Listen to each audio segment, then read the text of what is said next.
You're listening to PetLifeRadio.com.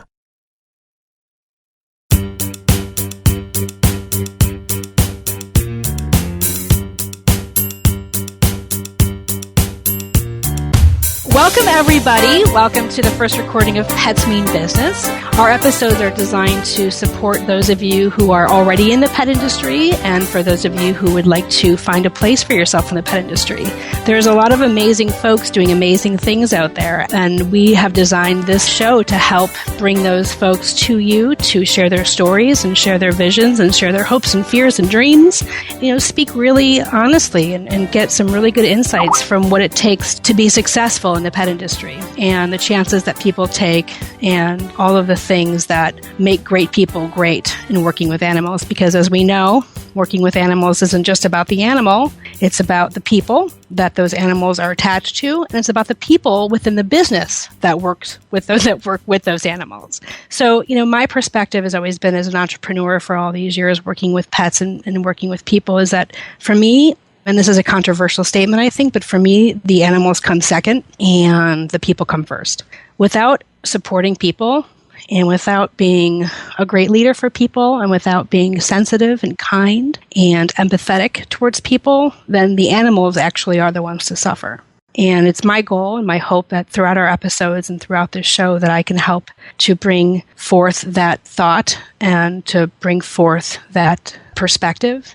And I think that the more we can support people in our pet industry, which is so beautiful and so vast and $60 billion and blah, blah, blah, all these things that make this industry so exciting, if we can really get down to taking care of the people in the business and taking care of the people in the industry, then we'll be greater than we already are. So to that, I'm really excited because when I was asked to be a part of Pet Life Radio and to put together the show, they asked me to come up with a list of guests who I think would embody this idea of spirit and entrepreneurship and risk and fearlessness and all of the things that I think really, again, embody this beautiful spirit of our industry. And the first person on my list was a woman named Sue Sternberg. And for those of you who know who she is, you already know why I'm saying this. And for those of you who are going to hear about Sue for the first time, you'll understand why.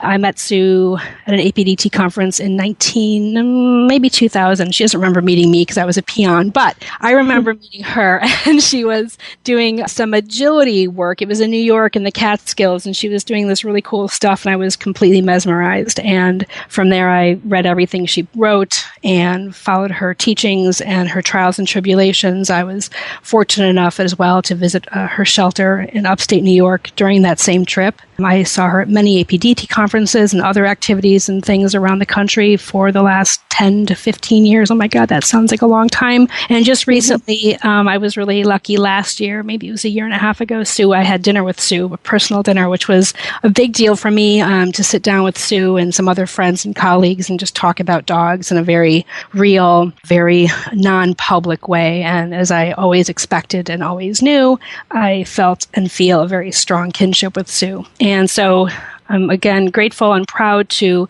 introduce Sue Sternberg to all of you today. I'm going to give some quick bio. Bios are always funny because it's very I don't want to be the person who's reading a bio when I have got this amazing person here to talk about her life. But just for a little bit of intro, 30 years of dog behavior experience. Sue has been a dog control officer, which is, I think, where you probably get the most of your experience as you're starting out in the dog industry. And from there, Sue's gone on to be just a very impressive entrepreneur and has everything from books and businesses. And also her newest endeavor is something very close to my heart, which is an iPhone app. So she's now become a tech entrepreneur. Go Sue. Her iPhone app's called the Dog Park Assistant. We're going to talk about that. I'm going to share her websites, her Great Dog Productions website, her shelter website. I'll share everything on Twitter and on Facebook so we can make sure that you guys can reach her and learn more about her beyond this wonderful chat that we're about to have together. Okay, we're going to take a quick break for some sponsored chat, and when we come back, we'll talk with Sue more about dogs and entrepreneurship.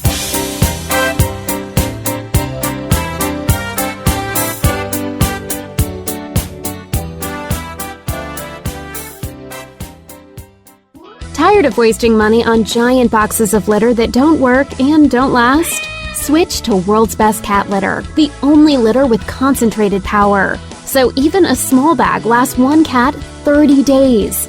Outstanding odor control, quick clumping, lightweight. It's even flushable. World's best cat litter. Everything else is just litter. Find it near you at www.itsnotjustlitter.com. That's www.itsnotjustlitter.com.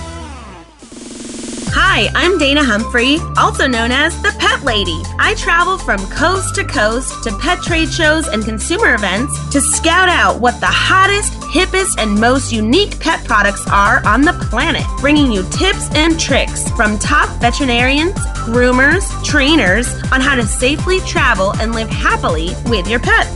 The Pet Lady will be in a city near you, showing off the latest and greatest tech pet gadgets, cozy comforts, and fab gift ideas for man's and woman's best friend. You can learn more at thepetlady.net or connect socially and tweet with me at PetLadyWorld.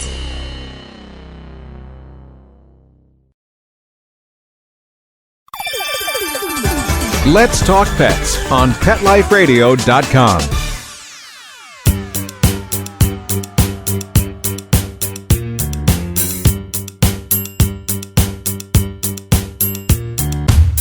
Hey guys, welcome back to Pets Mean Business. I'm Jamie Migdal, your host, and today is our first episode, and we are so proud to be here with the talented Sue Sternberg. Sue, we're going to get back to talking about all the things that make you a great business person and dog expert. Oh, absolutely wonderful and flattered, and I remember the dinner well, and 2 of you guys got food poisoning. And 2 of us didn't. I don't remember which 2, except I know I didn't get food poisoning. It was me. That was good memory. I wasn't going to bring it up. Terrible memory. Me and Jennifer Bosnos. Do you remember the story? She went to the agility trial the next day and ended up, she ended up vomiting and passing out in a porta potty at the agility trial. From the I remember. I know. What? I mean, it was true. We shared that one dish that you and Lynn didn't touch. And so we ended up...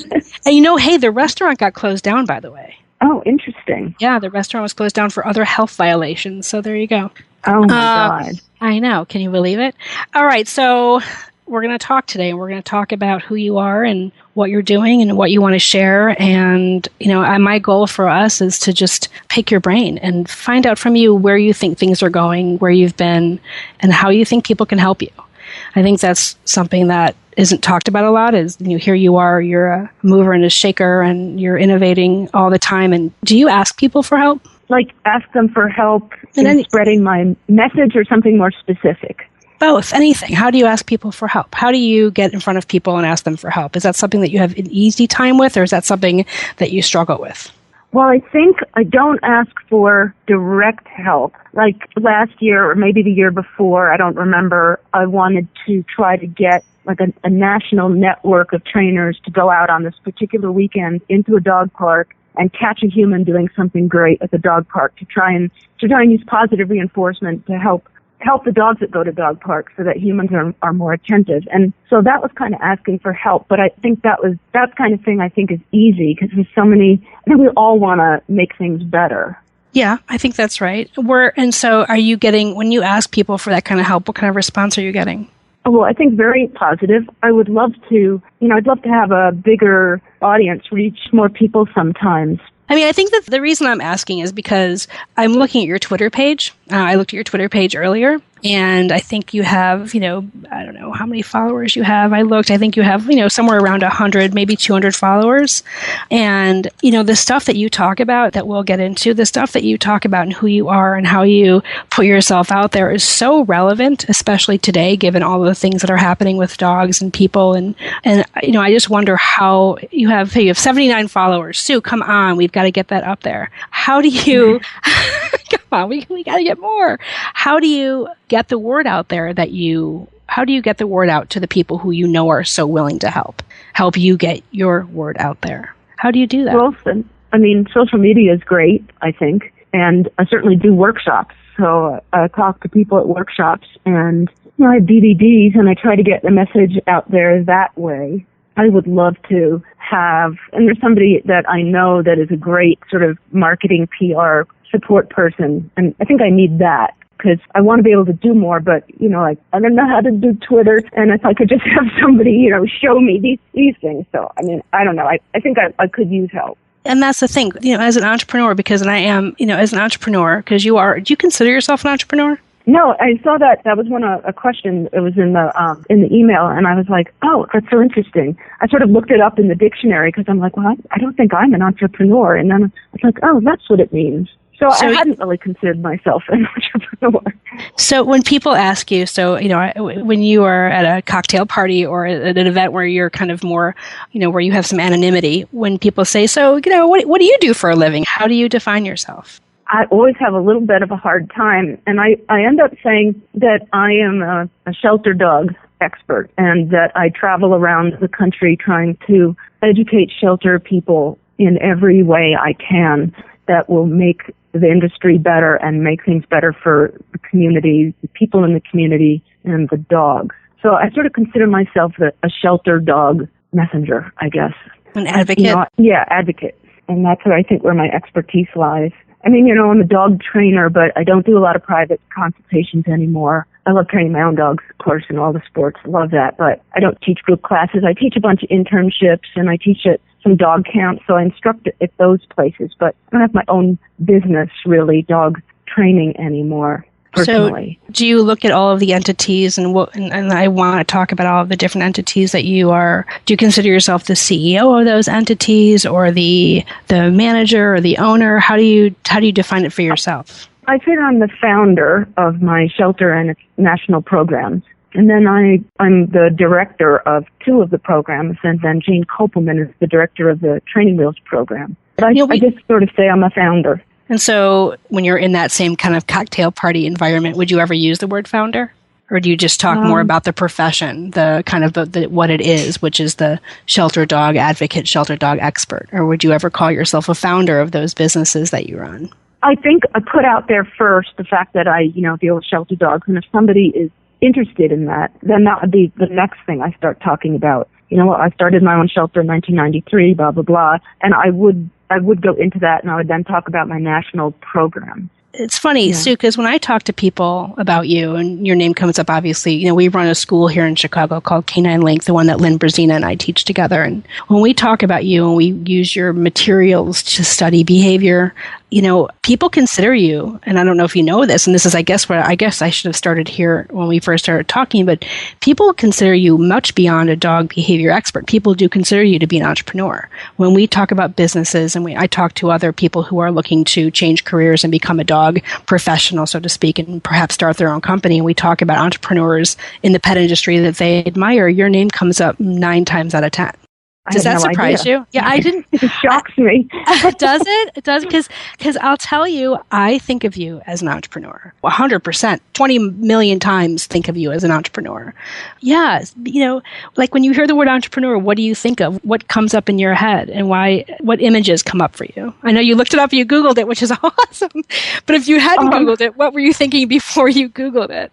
I don't know. I feel like, an entrepreneur is going to be this highly successful woman who dresses well and makes a lot of money and, affects many, many people. And, I think you can have a business that has a goal, like just an industry thing or a product, or you can have a business where you say, I want to leave the world a better place when I leave it. I want to make a change that will, in whatever corner, you can make a change for the better. So that would be I don't know. I never consider myself that successful. I feel like I still, I need to get the word out there. I don't think I'm very good at making money, although, we have enough money to run a shelter and run the national programs and get them out there and all of that. And I certainly, I make money when I go and lecture, but I don't know. That's so interesting that my name comes up for that. I feel like somebody that's an entrepreneur is good at math and good at financial stuff, and I'm like, oh, okay, that's not me. Oh my gosh, Sue. I almost feel like if I can reach through and hug, I would right now. This is a hugging moment. So you said things, and I actually just took some notes. So you consider, and I asked you what you thought about entrepreneur. You said dresses well, makes money, and affects people. And then kind of the second thing you said to that, it was leaving the world a better place. So entrepreneurs, right, especially women entrepreneurs, come in all different shapes and sizes and have all different types of wardrobes. But at the end of the day, an entrepreneur is someone who has a vision.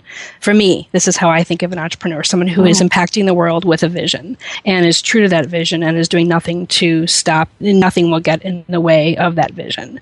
I think, and you can be a sole entrepreneur or you can be an entrepreneur who also employs people and helps other people in that same vein. So it's my understanding, right, that you have people on payroll, correct? Yes. You have I have people, a staff. you I have pay a manager who runs the shelter, and Okay, so then you make money and you are affecting people to probably one of the largest degrees in the animal industry. So I'll check that off. You're certainly going to leave the world a better place, again, to infinity and beyond. And in terms of dressing, well, listen, I like the way you dress. I think you dress great. There's nothing wrong with a hoodie and jeans, let me tell you right now. I am wearing a hoodie and jeans right now. So I don't know, from where I sit, I think that you fit all of the criteria of being one of the best entrepreneurs in the industry. And this whole thing about, I don't know if this is even my opinion so much as it's just a fact. Like, it's funny, Sue. Like, I don't think that I'm like, well, no, you are, maybe you are an entrepreneur. Like, to me, it's almost like the sky is blue. Sue's an entrepreneur.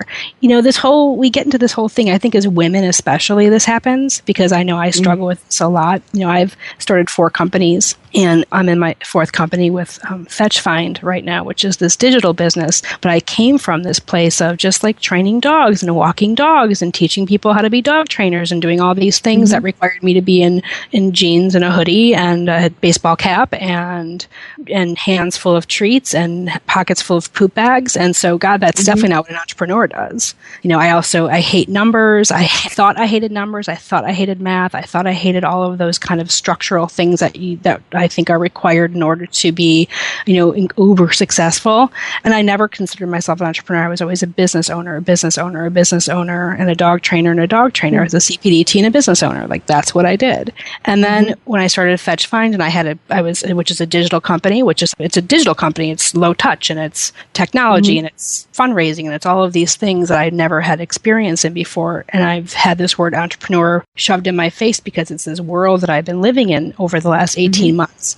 And what I've learned is that I was always what I've learned now, even though I'm forced to now say that I am an entrepreneur and I believe that 100%, but all of the things that made me that business owner, dog trainer person, where I had clients in my classes and I had students in my classroom and that was true entrepreneur. That was truly being an entrepreneur because when you're doing that, you're doing it without an agenda. You're just doing it out of pure passion. And it's almost like you don't even know that you're doing it and then it just happens, which I feel is probably what happens to you. And all of a sudden, this is just who you are. It's who you were born to be. And so, and when you throw the word entrepreneur at it, then all of a sudden it seems fabricated. Is that close? Yeah, because I never think about it. That's sort of the bigger picture way of looking down on yourself, not looking down, but, from outside looking in. And I spend my life inside looking out, so. You mean like living in your head, you mean? No, just, you go about your daily business. I do everything I do, and I don't really have a label for myself that I think about, You had defined it, being an entrepreneur, as somebody with a vision, and that resonates with me. I definitely have a vision, and I definitely do. Can we talk about that? Let's talk about that. So Great. Let's talk about what that vision is. What is it? What's the vision today? Well, my vision is make the shelter world a better place for dogs and people and sort of change that world. I have a few visions. I have a vision to make dog parks a better place for dogs. I think it's not enough to say I wouldn't take my own dog to a dog park or they're not great for dogs. The fact of the matter is they're here to stay. They're increasing. And for many, many people, it's the only place that they can do anything with their dog. And so I really want to make that a better experience for the dogs there, teach the people what they can do. Okay, so, all right, now we're going to go backwards for a second. So let's talk about the shelter, and let's talk about, because I assume that obviously dog parks have become more prevalent over the last, what would you say, decade? 5 to 10 years? Yeah. Right? Yeah. Is that about right? So what is it that turned your attention to the dog parks? Because I assume it was a kind of an organic approach to it. You didn't wake up one day and say, I think I'm going to go look at a dog park and see if it sucks. I assume that there was something to I simply wanted to take my video camera and get some footage of dog behavior so I could study it and learn more. To apply to your shelter work, correct? Yeah, and I want to create a behavior video library that will teach everyone and anyone, from non-pet owners to pet owners to professionals, so that they read dogs better, so they understand temperament more, and so they communicate better with dogs. So I wanted to study the dog-dog aspect of it. My parents live in New York City, so I went to visit them in New York City, and lots of dog parks in New York City. So I walked into a dog park with my camera, and within 5 minutes, a massive knockdown, drag-out fight occurred, and I ran in to help, and they had broken it up. It was by the time I'd run over, and there were a bunch of dogs involved, and I thought, oh my God, people are going to, this is really bad. And anyway, there was a foster person there with a pit bull that she was fostering, a rescue person with a pit bull. And I think that dog had started the fight. This is not dissing pit bulls. This is just the fact of what happened that day. So she was going to leave the dog park with the dog, and everyone else said, no, you can't leave. She needs the socialization. You've got to keep her here so she can learn. And, they said, put a muzzle on her, but don't leave. And I thought, oh my God, this is so strange. And, so the film began, and literally within 15 minutes, another fight broke out. And this time I just filmed it. And then I was gobsmacked. I was staggered by what goes on in dog parks. And what year was that? What year was that? God, I can't. Curiosity. I don't know. I think maybe like 2005, maybe a lot earlier. I have no idea. Maybe later. It's been years now. It's been years. So then, that led to, was that a fluke? Is that just a particularly bad dog park? So I've been going to others, and then I go to them all around the country, and I try to figure out, well, what makes a good dog park? Why are some of them better than others? And then it just, I made a list of the 5 most common behaviors that I see at dog parks, in my videos. And none of those top 5 behaviors have anything to do with play, which was horrifying to me, because that's why people take their dogs to dog parks. And so I thought this territory needs somebody to move in and make it better, to improve it. So I said to myself, I could do that. I needed to do that. It's sort of a side diversion from the shelter world, but not really, because, it's just dogs, and it's the owned half of the dogs instead of the we're not owned yet half of the dogs. So anyway, I got on that warpath. Okay, so here you are as the founder and owner of a dog shelter, and you wanted to put together some educational materials, and you thought dog parks would be a great place to go and get some really raw, just very real video. And whatever this was, 10 plus years ago, and there you find that they're a mess, as we know. And they're an absolute disaster and need a lot of help. And so at what point you had this realization that dog parks were in trouble, and yet you were still running the shelter? So at what point did you start to really put together, let's just call it a business plan, where you were putting together the app? What was the timeline for you to say, there's a problem I want to solve, and I have a really good solution, and that solution ended up being, in this case, an iPhone app, and obviously not just the app, but all of the lecturing and all of the materials that you've put forth. How long and how did that process go for you? Again, it's kind of invisible because it just happened. Well, started filming so I could learn about the dog behavior and study it. And then I started seeing things, so I would show some of the footage when I lectured. Then people thought I was an expert on dog parks, so I would get contacted when, a town was going to build a dog park, and what did I think the best physical layout was. So I kind of ended up, people sort of thought I was an expert on it. All I'm doing is studying them. But I don't know. I thought to myself, one of the big problems in dog parks is that people are always on their cell phones. They're texting or making calls, and they're not paying any attention to their dogs. And so I thought, what's the best way to reach them? And I thought, well, an app. An app that would send out alerts that told them to not pay attention to the app, but pay attention to their dog. So. Okay, so by the way, if I can just throw this out there again, that's why you're an entrepreneur, because only an entrepreneur would do that. Truly, that right there, only an entrepreneur would say, there's a problem, I want to create a solution, and then find what we would consider a distribution channel for that solution. That's why you're always named one of the best entrepreneurs in the pet industry, right there. That's why, because you have the ability to see that need and how to fill it. So, okay, so you went, and so how long of a life cycle was there in saying to somebody, I assume a developer, hey, I want to build this app because I think it's going to help people in the way that it needs to. When did that conversation, and how long until it was actually launched?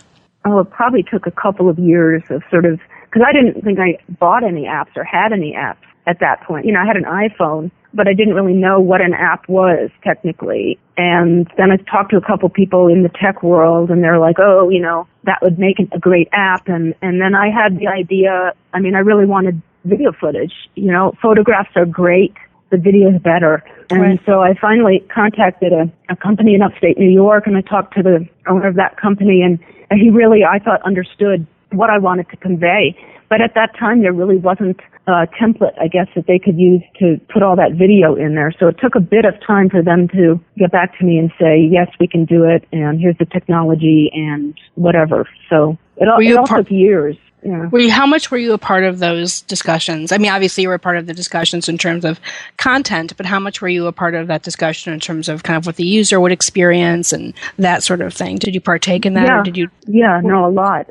Did you enjoy that? A lot, and I guess so. I think now, having gone through that experience, obviously I'd be better at, really know what I'm doing for the next time. But, I gave that company my book, Out and About with Your Dog, which talks a lot about dog parks. And some of them are pet owners and some of them don't own dogs at all. And they thought it was fascinating and really interesting. And then they sort of understood what I wanted to convey. I like that what keeps happening during this conversation is no matter what, we keep coming back to the fact that you're an entrepreneur. I'm sorry. I know that I'm going to sound like a broken record. You're going to hang up and you're going to be like, well, I thought this was this dog behavior conversation, which it totally is, by the way. But I just have to point out, this is what an incredible business mind you have. Truly, what an incredible business mind you have. You see the need, you identify the need, you figure out what that solution is, and then you implement and you deliver. It's one thing, there are a lot of people who have great ideas, but if you can't execute, then they're just good ideas, and you find a way to execute. And it's just really inspiring and incredible. And to the degree that you execute, it's not just some little thing that you're able to put forth, but you're really doing this, and you're making and it's also controversial too. It's not like you've created an app about, what color apples are or whether green beans or carrots are better for your dog. You're creating material and products that are, that people have a hard time with, that people have a hard time saying, oh, okay, I get that. People don't want to necessarily hear what you have to say. And I want to talk about that, but we're going to take a quick break, and then we'll get to talking about how you really piss people off. Okay. And how smart people tend to do that sometimes. Okay, so with that, we're talking with Sue Sternberg. We're going to take a few minutes break to hear from some sponsors, and we'll be back with the wonderful, lovely, and entrepreneurific Sue Sternberg.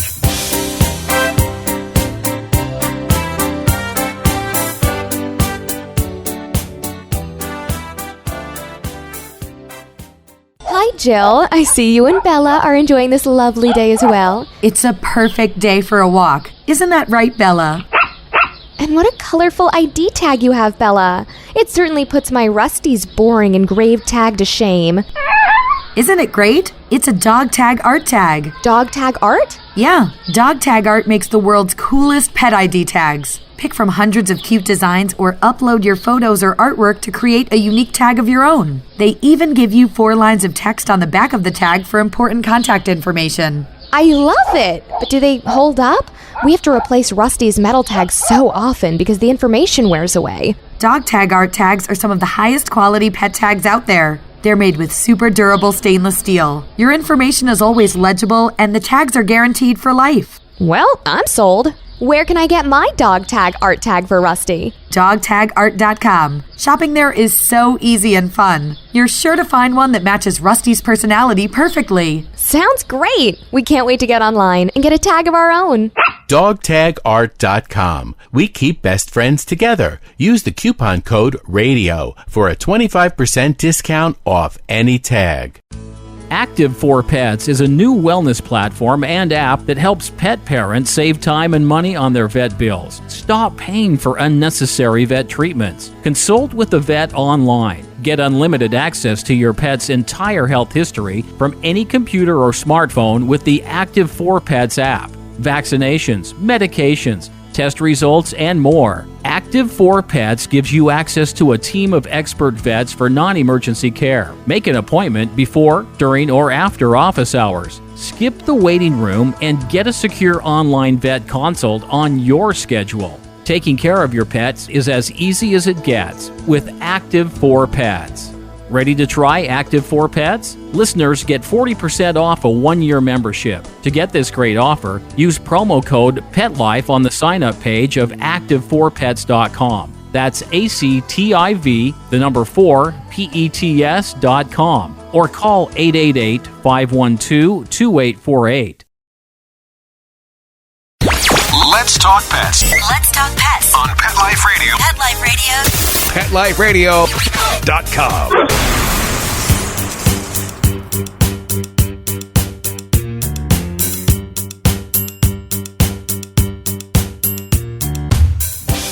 Okay, we're back. We're back with Sue Sternberg, and we just spent about a half hour talking about what a brilliant entrepreneur she is and some of the ways in which she's addressed the problem that shelter dogs are experiencing in this world. And now we're going to get down to some nitty-gritty around what is happening in the shelter world right now. Let's talk about it. Let's talk about this. This is a tough subject, and I know I mentioned that people don't like to hear a lot about what you say because, listen, it's hard to be a teacher around a subject that is emotionally driven and emotionally centered. So what do you think? What needs to be said that isn't being said, or what's not being heard? Well, the big picture, what's happening now in the shelter world, and I don't think we're prepared for it well, but if you look at the shelter world in the United States in the 1970s, we were euthanizing 23 million dogs and cats a year just because there were too many. And it was a real surplus problem. It was really true dog overpopulation. And we started this spay-neuter campaign back then, and it's really taken hold. And we think that it is the spay-neuter campaign, although no one's really researched it, but we think it's a spay-neuter campaign that really has brought the numbers down. And right now, in the shelter world, the estimates are anywhere from 2 to 4 million dogs and cats euthanized annually. It's still a gross number. I mean, it's in the millions. But I think of that 2 to 4 million, I think the majority are cats because we haven't really figured out the cat problem. But we've really brought down dog overpopulation. And we don't believe, except in some of the rural parts of the southwestern United States, that there's a lot of dog overpopulation. And that's characterized by a litter of unwanted puppies. Like if you had a litter and you couldn't find them homes because everyone had a dog or no one wanted a dog. And it's really not the case anymore. There's a bit of a geography case in that the southern shelters who still get litters of puppies, if they get transported north to shelters that never have puppies, they will get adopted quickly. But we're dealing with very different issues in the shelter world. And everyone has always said in the shelter world, oh, we want to put ourselves out of business. Oh, we want to get to where we just don't have any dogs and cats anymore. But I'm just going to talk dogs. That's what I know. And the problem is, in the 70s, like the percentage, I'm guessing, I got into the shelter world in the 80s. And so I'll say in the 80s, I would say there's, let's say, a certain number, a fairly large number of the dogs in shelters are really nice dogs. They're really behaviorally sound. They make a great pet companion. They're just great dogs, good temperament, and would make a super, super family pet. And there were a lot of those, and a lot of those, if not most of them, were getting euthanized because of just sheer numbers. And then in the 80s as well, we had a portion of dogs, sort of borderline gray area, hard, they're not easy dogs, they're maybe not very sociable, or maybe they could bite in the wrong circumstance, but they're not dangerous, not going to kill anyone. And then there are the dangerous dogs. Sue, I'm going to interrupt you because I want to make sure that let's make sure we talk about some definitions, because obviously I know what you're talking about. Let's just make sure that we have definitions around what dangerous and sociability. Let's just do like 5 seconds on those so there's no misunderstanding about what we're trying to talk about here. So when you talk about sociability, you talk about a dog's ability to interact appropriately with humans. Am I correct? Yeah, in an affectionate way. To want to interact with humans, to defer to them, and to want to look for communication. Sociability, we see that it correlated, or lack of sociability is correlated with more aggression. And the dogs with more sociability are correlated with dogs who have less aggression. And if you look at dogs as, I'm talking, dogs as in terms of aggression thresholds, the best dogs have very high thresholds where it would create, you have to pile every bad thing on top of them for them to get pushed to the point where they'd even want to bite. And so they have very high thresholds. It's hard to reach those thresholds in their lifetime. And if they were to hit a threshold, which most dogs hit a threshold in their lives, they do very little. We want them to just growl or just, lick the corner of their lip instead of hospitalizing or mauling. So those are the high aggression threshold dogs are the best companions, pets, dogs in society. When you're talking about gray dogs, you're talking about dogs that don't necessarily meet the requirements of being a highly sociable dog. Right. Or they could be highly sociable, but they could also have a low aggression threshold in one area, like resource guarding. A low threshold meaning takes very little to get them to bite.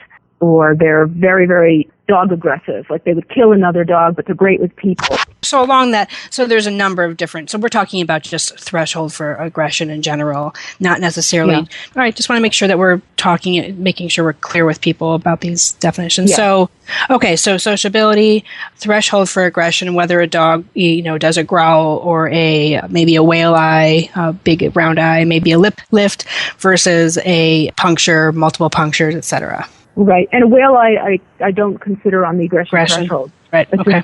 It's a stress sign.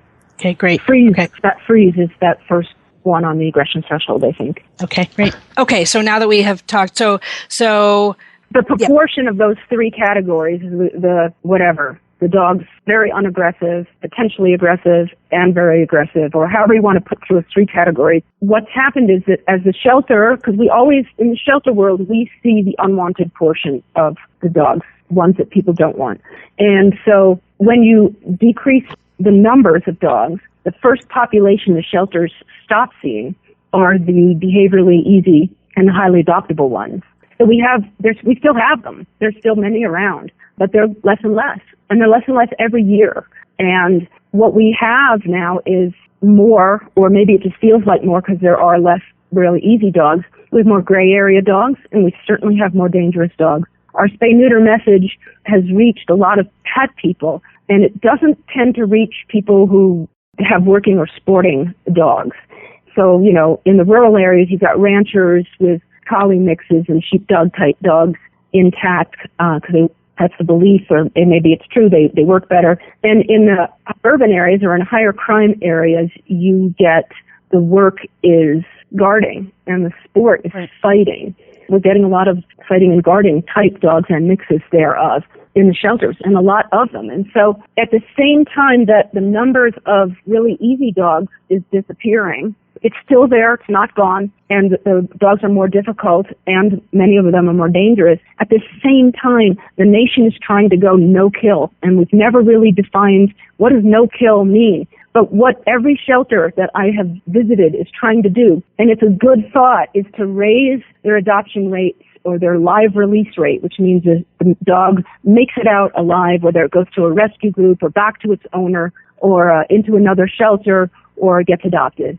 Live release rate, increase the live release rate, and lower euthanasia rate. And if you look at the two populations, you can't be done unless you want to start placing biting dogs and real problem dogs with the general public in your community. And so that's happening. Let's just be honest. That's happening. Yeah. It's happening a lot. I live in Chicago, and your shelter's in New York. What's going on? What do we do? Yeah. Well, it's like if you work in the rescue world, you want to save all the dogs, and you want to, you look at a dog and you're a professional, and you look at a dog and you're like, well, if I owned a dog, he'd be fine. I know what to do. I know how to manage him. I know how to train him. Maybe. And, but if you place him with a member of the general public who, they have lives, they don't go to dog training seminars every weekend.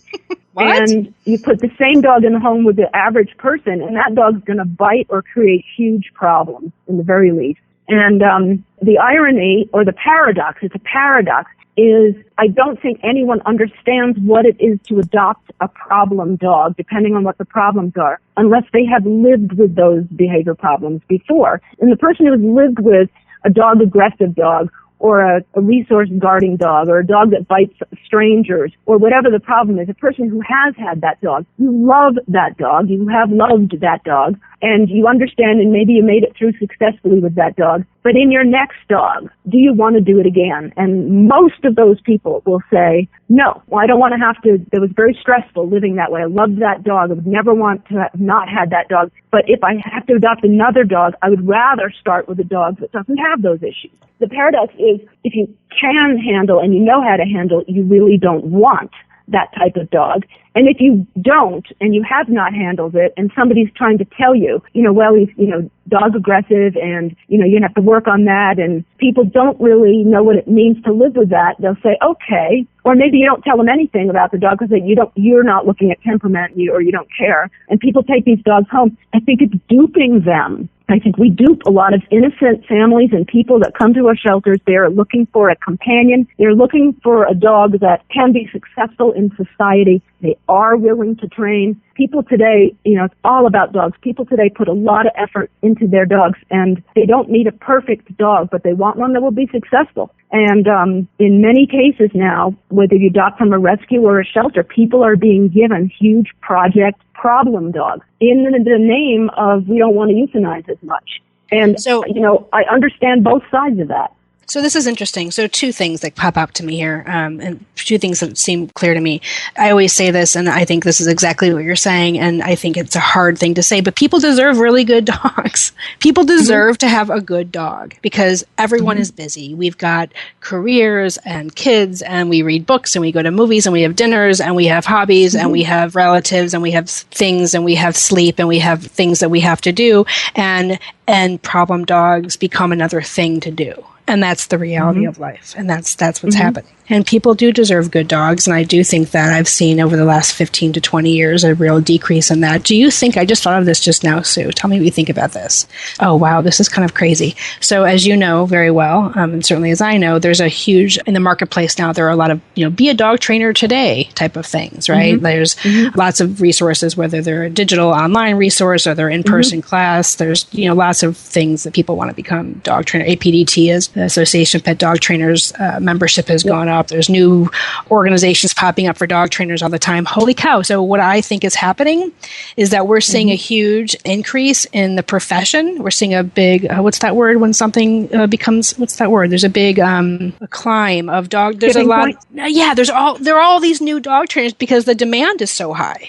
Yep. So is it possible that we're seeing the dog? Oh my gosh. Wait, ready? Do you think that we're seeing, sorry, this is how, this is a moment. Hold on here. So we've just reached $60 billion. This industry is now a $60 billion industry, right? Those numbers just were announced a couple of months ago in Orlando. So we have a $60 billion industry. We're seeing an increase in the marketplace for people to become dog professionals, whether it be dog trainer, dog groomer, dog walker, dog what have you. Is it possible that some of the reason that the demand is becoming so high is because the problems are increasing? It's not that the dog, obviously there's an increase in dog ownership. I know that there's a statistic around that, but do you think that some of the demand in the marketplace is because the dogs are so difficult now and they're not just throw some elbow in their bowl, let them go in the backyard, and little Tommy's coming in, no big deal, we're taking the dog to the soccer game. Yeah. That's what's going on, right?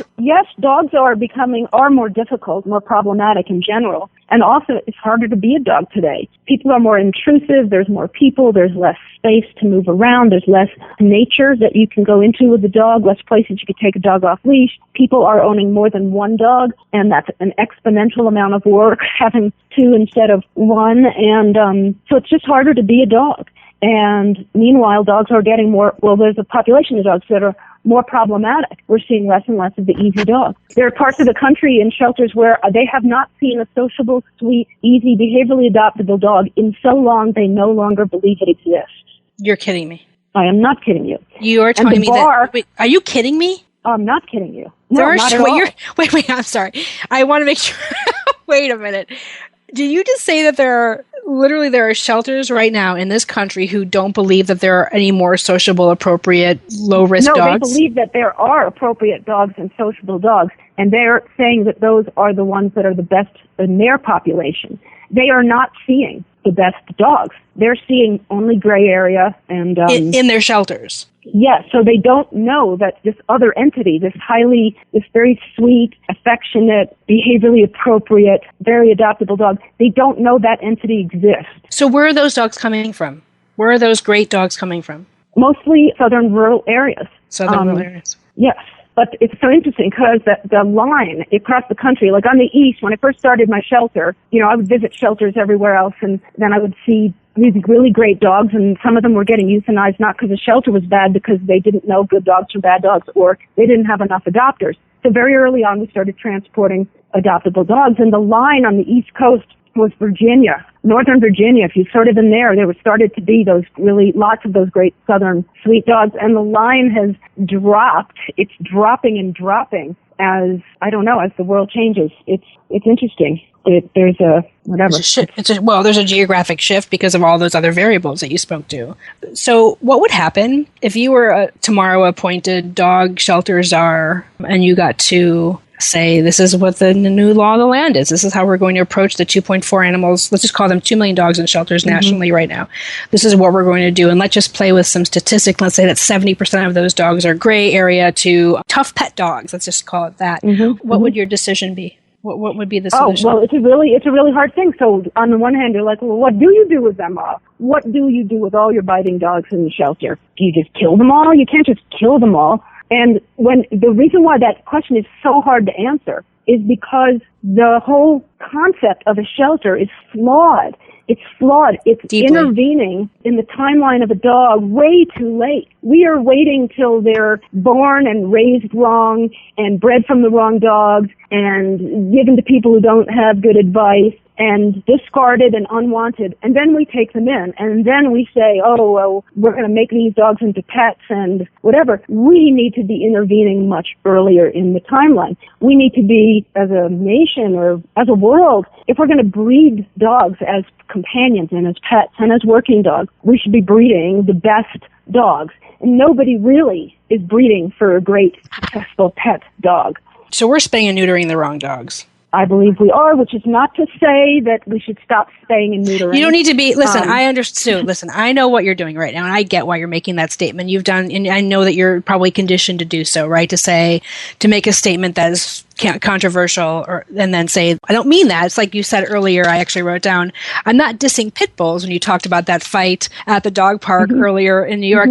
Listen, it's hard because you have to always, don't you find that when you're having these discussions and you're trying to get the message out, that you do have to do some ample backpedaling because you're saying things that can be easily misconstrued. But the reality is, right, that we are spaying and neutering the wrong dogs. That is true. I mean, I think that's true. And we're losing the great dogs. Yes, and I think that's not going to land on everyone's ear the right way. I get that. I hope I'm creating a safe enough environment for you to be able to feel comfortable saying that, because I feel the same way.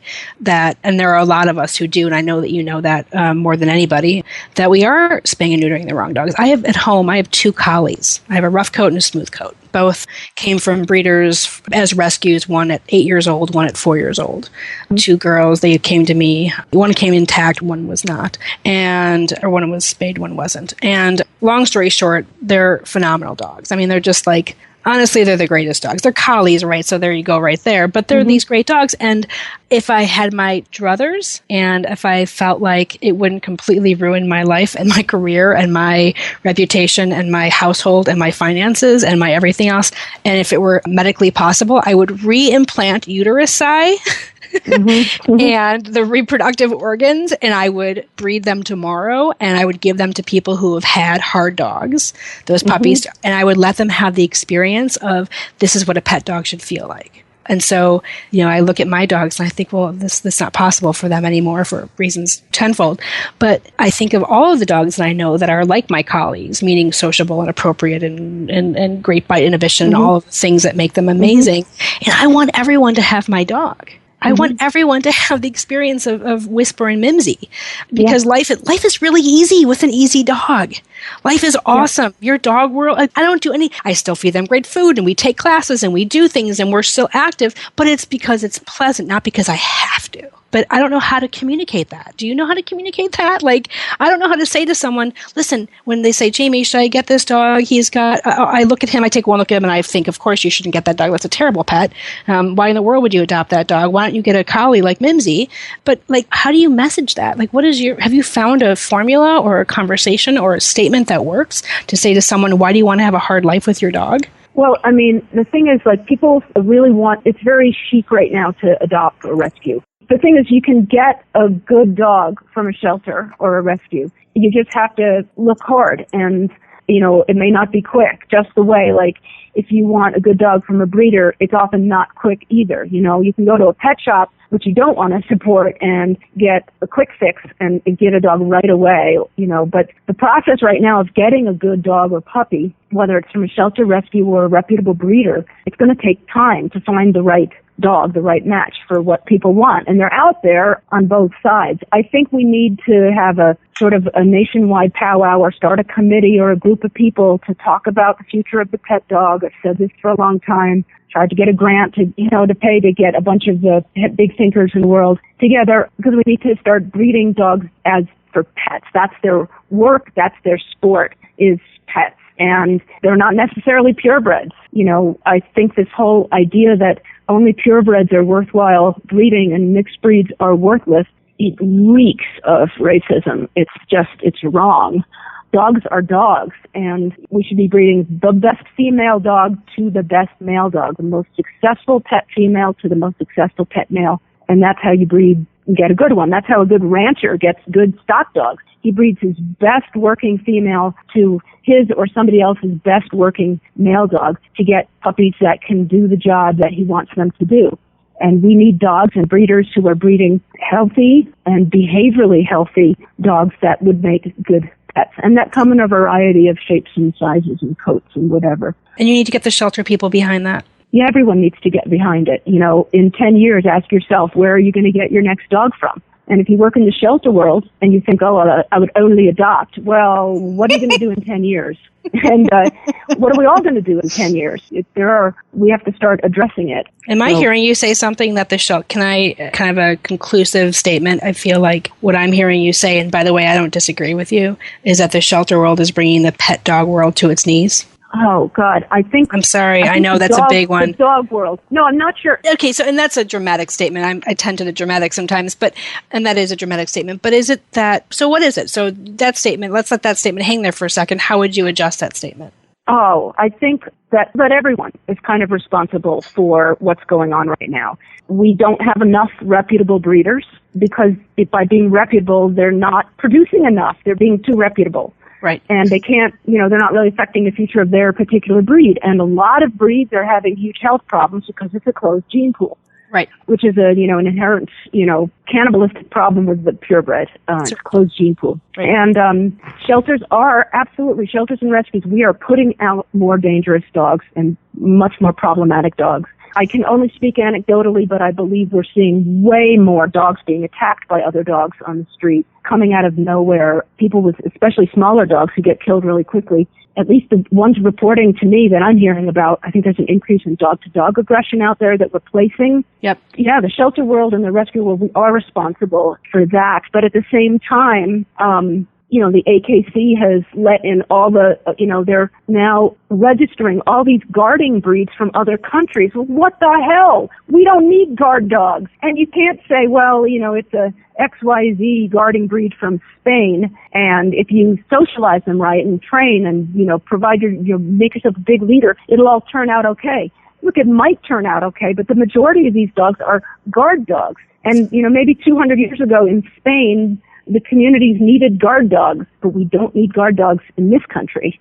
And so the AKC is responsible, too, for bringing in and popularizing dogs that don't make good pets. They weren't bred to be pets. So I think they have a problem, too. For people who want to hear you speak so openly and can't get to one of your seminars, or what's the best way for them to have interaction with you? Is it through your Facebook page? Do you have a blog that you want to talk about? Because I feel like this is what I want to help get people access to you. What's the best way to do that? Oh, well, right now the problem with my Facebook page is I have 5,000 friends already. I know you do.